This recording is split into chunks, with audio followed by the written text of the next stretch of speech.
অনেকের অভিযোগ বাশার আল আসাদ সরকারের 2 দশকের শাসনে সিরিয়ানদের জীবন নরকে পরিণত হয়েছিল। 2011 সালে গণতন্ত্র বিরোধী আন্দোলন গৃহযুদ্ধে পরিণত হলে পরিস্থিতি আরও ভয়াবহ হয়। 8 ডিসেম্বর বিদ্রোহীদের তীব্র অভিযানে পতন হয় স্বৈরাচার আসাদ সরকারের। এরপর একে একে সামনে আসছে তার অনৈতিক কর্মকাণ্ড। রাজধানী দামেস্কের কেন্দ্রীয় ব্যাংকের তালা ভেঙে 26 টন স্বর্ণ উদ্ধার করা হয়েছে বলে জানিয়েছে বার্তা সংস্থা রয়টার্স। 2011 সালে গৃহযুদ্ধ শুরু হওয়ার সময়ও একই পরিমাণ স্বর্ণ ব্যাংকটির সিন্ধুকে মজুদ ছিল বলে নিশ্চিত করেন সংশ্লিষ্ট 4 কর্মকর্তা।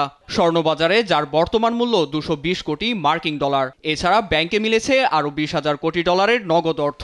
তবে সিরিয়ার রিজার্ভ সমৃদ্ধি কেমন তা এখনও স্পষ্ট হওয়া যায়নি।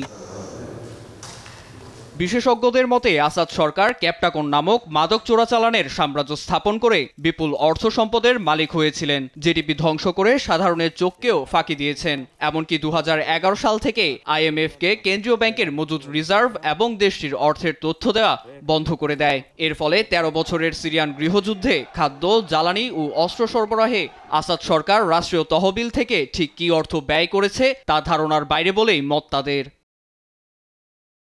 8 ডিসেম্বরেই ব্যাংকটি জব্দ করে বিদ্রোহীরা। ঘটে লুটপাটের ঘটনাও, কিন্তু মূল সিন্দুকটির নিরাপত্তা বেষ্টনী ভাঙা সম্ভব হয়নি। নতুন প্রশাসন দায়িত্ব নেয়ার পর রোববার স্বাভাবিক হয় ব্যাংকটির কার্যক্রম। খোলা হয় সিন্ধুকটির তালা, ব্যাংকে বেড়েছে লেনদেনও। এমন অবস্থায় দেশটির আর্থিক অচলাবস্থা কাটাতে ব্যাংকের উপর আরোপিত নিষেধাজ্ঞা তুলে নেয়ার আহ্বান জানায় নতুন প্রশাসন। তবে ইসলামিক শাসকদের হাতে দেশটির শাসন ব্যবস্থা কেমন হবে তা পর্যবেক্ষণের পরই আলোচনা হবে বলে জানিয়েছে মার্কিন ও ইউরোপীয় কর্মকর্তারা। নীরব দাস, নিউজ ডেস্ক, দেশ টিভি।